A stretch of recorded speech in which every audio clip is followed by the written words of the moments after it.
ಅಮೆರಿಕಲ್ಲೆಲ್ಲ ಒಂದು ಸಿಸ್ಟಮ್ ಇದೆ. ಅವರು ಹೌಸ್ ಟ್ಯಾಕ್ಸ್ ಕಟ್ತಾರೆ, ಓಕೆನಾ? ಆ ಟ್ಯಾಕ್ಸ್ ದುಡ್ಡಲ್ಲೇನೆ ಅಲ್ಲಿ ಒಂದು ಸ್ಕೂಲ್ ಝೋನ್ ಮಾಡ್ಕೊಂಡಿರ್ತಾರೆ. ಆ ಅಷ್ಟು ಎಲ್ಲ ಹೌಸ್ಗಳಿಂದ ಬರೋ ಟ್ಯಾಕ್ಸ್ ತಗೊಂಡು ಒಂದು ಸ್ಕೂಲ್ ಮಾಡ್ತಾರೆ, ಪಬ್ಲಿಕ್ ಸ್ಕೂಲ್ ಅಂತ, ಓಕೆನಾ? ಒಂದು $5,000 ಏನೋ ಕಟ್ತಾರೆ ಅನ್ಕೊಳ್ಳಿ. ಎಲ್ಲ ಸೇರಿಸ್ಬಿಟ್ಟು ಆ ದುಡ್ಡಲ್ಲೇ ಆ ಸ್ಕೂಲ್ ರನ್ ಆಗುತ್ತೆ, ಎಲ್ಲಾ ಮಕ್ಕಳಿಗೂ ಫ್ರೀ ಎಜುಕೇಶನ್ ಕೊಡ್ತಾರೆ, ಓಕೆನಾ? ಈಗ ಅನ್ಕೊಳ್ಳಿ, ನೀವು ಎಲ್ಲರೂ ಹೌಸ್ ಟ್ಯಾಕ್ಸ್ ಕಟ್ತಾರೆ, ಕಮರ್ಷಿಯಲ್ ಬಿಲ್ಡಿಂಗ್ ಕಟ್ಬೋದು ಅಥವಾ ಮನೆ ಕಟ್ಬೋದು ಟ್ಯಾಕ್ಸ್ ಅಲ್ವಾ?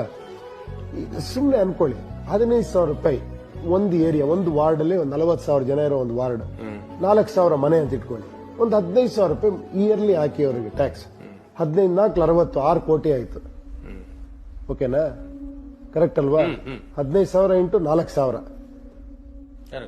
6 ಕೋಟಿಲಿ ಒಂದು ಒಳ್ಳೆ ಸ್ಕೂಲ್ ಮಾಡ್ಬೋದಾ ಆ ವಾರ್ಡ್ ಅಲ್ಲಿ?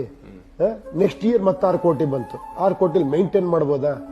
ಅವಾಗ ಇಷ್ಟು ಜನಕ್ಕೆ 15,000 ಒಂದ್ಸತಿ ಇನ್ವೆಸ್ಟ್ ಮಾಡ್ಬಿಟ್ರೆ ಎಲ್ಲಾರು ಫ್ರೀ ಎಜುಕೇಶನ್ ಆಯ್ತು ಮಕ್ಕಳಿಗೆ, ಅಲ್ಲಿರುವಂತ ಮಕ್ಕಳಿಗೆ, ಬಡ ಮಕ್ಕಳಿಗೆ ನಾನು ಹೇಳ್ತಾ ಇರೋದು ಅಲ್ವಾ? ಮತ್ತೆ 6 ಕೋಟಿ ಬರುತ್ತೆ ನೆಕ್ಸ್ಟ್ ವರ್ಷ ಅನ್ಕೊಳ್ಳಿ, ಇನ್ನೊಂದು ಸ್ಕೂಲ್ ಓಪನ್ ಮಾಡಿ ಪಕ್ಕದಲ್ಲಿ.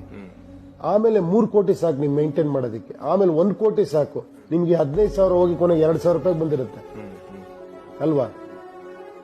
ಎಲ್ಲರಿಗೂ ಅನುಕೂಲ ಆಗತ್ತಾನೆ. ನಾನು ಹೇಳಿದ್ ಈ ತರ, ನಾನೊಂದು ಸಿಂಪಲ್ ಎಕ್ಸಾಂಪಲ್ ಹೇಳಿದ್ದು. ಇದು ಈ ತರ ಸಾವಿರಾರು ವಿಷಯಗಳಿದಾವೆ. ಈ ತರದ ವಿಷಯಗಳೇ ಚರ್ಚೆಗಳಾಗಬೇಕು ನಮ್ಮಲ್ಲಿ.